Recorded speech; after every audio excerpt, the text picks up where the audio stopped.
भाई मैथ्स तो निकल गया, अभी इंग्लिश की बात करते हैं। लास्ट मिनट टिप्स जो पिछली बार मैथ्स की भी दी थी मैंने, और इस बार कल सुबह इंग्लिश पेपर देने जाना है आपको, इसकी भी बहुत ही बढ़िया लास्ट मिनट टिप्स दूंगा।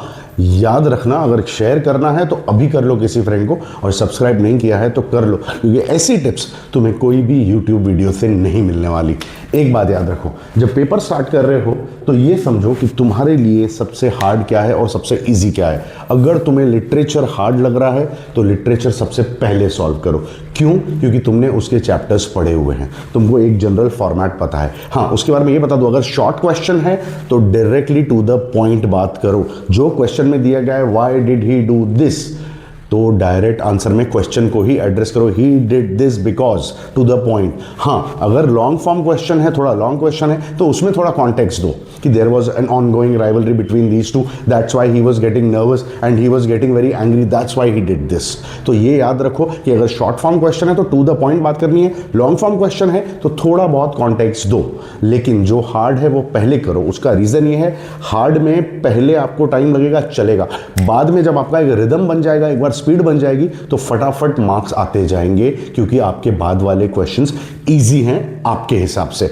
रहा सवाल अनसीन पैसेजेस का, अनसीन पैसेजेस की एक बहुत बढ़िया स्ट्रैटेजी मैं नेक्स्ट वीडियो में बताने वाला हूं, जो आज ही शाम को आ जाएगा, तो वो देख लेना। नंबर 2 पे जाते हैं। नंबर 2 पे बहुत लोग, बहुत स्टूडेंट्स टाइम वेस्ट करते हैं कि मैं वर्ड्स काउंट करूंगा। अरे भैया, वर्ड्स काउंट मत करो।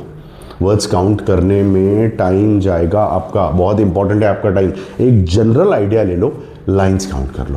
एक लाइन में अप्रॉक्सीमेटली ऑन एन एवरेज कम ज़्यादा 8 to 10 वर्ड्स आते हैं। तो अगर 10 लाइन लिखी हैं तो अप्रॉक्सीमेटली 100 वर्ड्स आप लिख चुके हो। काउंट करने में टाइम वेस्ट मत करो, आगे बढ़ते जाओ। ओके, थोड़ा ज़्यादा भी लिख लिया तो कोई फर्क नहीं पड़ेगा, थोड़ा कम भी लिखा तो मार्क्स नहीं कटेंगे, एज लॉन्ग एज आपके आंसर में आपने रिक्वायर्ड मटेरियल प्रोवाइड किया हुआ है। ओके, नेक्स्ट पे आते हैं, यूज़ फॉर्मल लैंग्वेज। बहुत सारे जो टीनेजर्स हैं, जो आप 10th के स्टूडेंट्स हो, मोबाइल यूज़ करते हो, एक दूसरे को मैसेजेस करते हो और शॉर्ट फॉर्म्स की आदत पड़ गई है। LOL, BRB, B right back, because को BCZ, ये सब मत करना। देखो, आदत बढ़ जाती है ना, तो कई बार गलती से, जाने अनजाने से हो जाता है, तो डोंट डू दिस। और एक सजेशन इसमें तो ये भी बोलूँगा मैं कि कांट, वॉन्ट, शैंट, शुडंट, ये भी मत करो। Can not, would not, should not, ये यूज़ करो। कंप्लीट फॉर्मल लैंग्वेज यूज़ करो, बिकॉज आप भले ही बहुत होशियार हो गए हो कि आप शॉर्ट फॉर्म्स यूज़ करते हो अपने मैसेजेस में, सोशल मीडिया चैटर में, लेकिन जो टीचर्स हैं CBSE के, जो मॉडरेटर्स हैं, they don't expect this, they expect you to write formal language. चलो चलते हैं नंबर 4 पे। Number 4, frame your answer in your mind first. ये समझो कि जब आपको पता है कि अब आपने क्वेश्चन पढ़ लिया है, अब मेरे को आंसर आता है, अब मैं लिखना शुरू करूं, पहले इसके 2 सेंटेंसेस अपनी माइंड में फ्रेम कर लो। 2 सेकेंड ज़्यादा लगेंगे, 2 ही सेकेंड ज़्यादा लगेंगे, उससे ज़्यादा टाइम नहीं लगने वाला। पर अगर एक बार करेक्ट फ्रेम किया तो वो जो हम आंसर लिखते बराबर काटापीटी होती है ना, वो नहीं होगी। आंसर लिखते बराबर कुछ ग्रामर का word, could not, would not, should, was, is, ये रॉन्ग होता है ना, वो नहीं होगा। तो माइंड में फ्रेम करो, एक सेंटेंस फ्रेम करो। इसकी एक शॉर्ट आइडिया दूं, क्वेश्चन में जो आंसर क्वेश्चन होता है ना, उसी में आंसर का पार्ट भी होता है। Why did he do this, he did this because. तो जो भी है, क्वेश्चन से इंस्पिरेशन ले लो। पहला आंसर इतना अच्छा फ्रेम करो, पहला सेंटेंस इतना अच्छा फ्रेम करो कि टीचर या मॉडरेटर को पढ़ने में मज़ा आ जाए। उसको छोड़ो मत, डायरेक्ट घाई मत करो लिखने की। और दूसरा, जब आंसर दिमाग में फ्रेम कर रहे हो, always frame your answer in English. बहुत लोग की आदत होती है हिंदी में सोचते हैं, हिंदी में सोचना बंद करो। इंग्लिश में सोचोगे, क्योंकि इंग्लिश में ही लिखना है। हिंदी के पेपर में हिंदी में सोचना, इंग्लिश के पेपर में इंग्लिश में ही सोचना शुरू कर दो। ये एक्चुअली पहले की प्रैक्टिस की बात थी, पर अभी तक नहीं किया तो अब करो। Next point, it is better to solve more questions. ये याद रखो, अगर कोई नहीं आ रहा है क्वेश्चन, तुमको अभी के लिए छोड़ने के लग रहा है तो छोड़ दो, आगे बढ़ो, लेकिन उसके लिए स्पेस छोड़ दो। And make it a point that you come back to that question and solve it. ये याद रखना कि पेपर हमको अटेम्प्ट 100% करना है, कोई भी चीज़ हम छोड़ेंगे नहीं। उसका रीज़न बता रहा हूँ। फॉर एग्जाम्पल, तुमने है ना 4 क्वेश्चन सॉल्व किए, ठीक है, 4 क्वेश्चन सॉल्व किए बहुत अच्छे से, जबकि करने थे 6 और 2 छोड़ दिए आपने। अब सोचो 5 मार्क का 1 है तो यहाँ 20 मिल गए।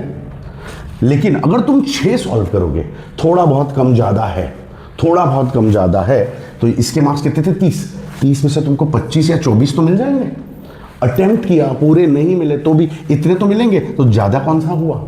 It is always a wise decision to solve as many questions as possible. Do not leave any questions. Always attempt all the questions. Okay? Next.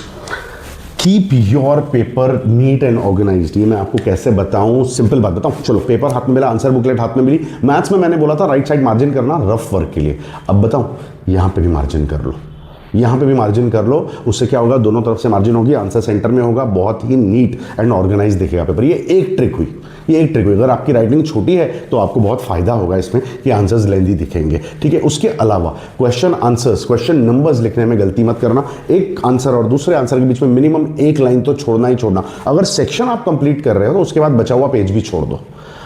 एक आंसर और दूसरे आंसर के बीच में एक लाइन छोड़ रहे हो, वहां एक लाइन ड्रॉ भी करो। अगर सेक्शन खत्म हो रहा है तो 2 लाइंस ड्रॉ कर दो। It shows end of section, it shows that you are very organised in your mind. Use black and blue pen only, don't experiment with colours. जो सीबीएसई कहता है वही करो, जो कलर्स, जो चीज़ें अलाउड है वही करो, उसी से मार्क्स मिलेंगे। अभी तक इतना अच्छा लगा है तो वेरी गुड। अगला वीडियो जरूर देना, लिंक डाल रहा हूं उसके डिस्क्रिप्शन में। अनसीन पैसेजेस सॉल्व करने की एक बहुत सुपर फास्ट टेक्निक है मेरे पास, वो बताने जा रहा हूं, ठीक है। चलो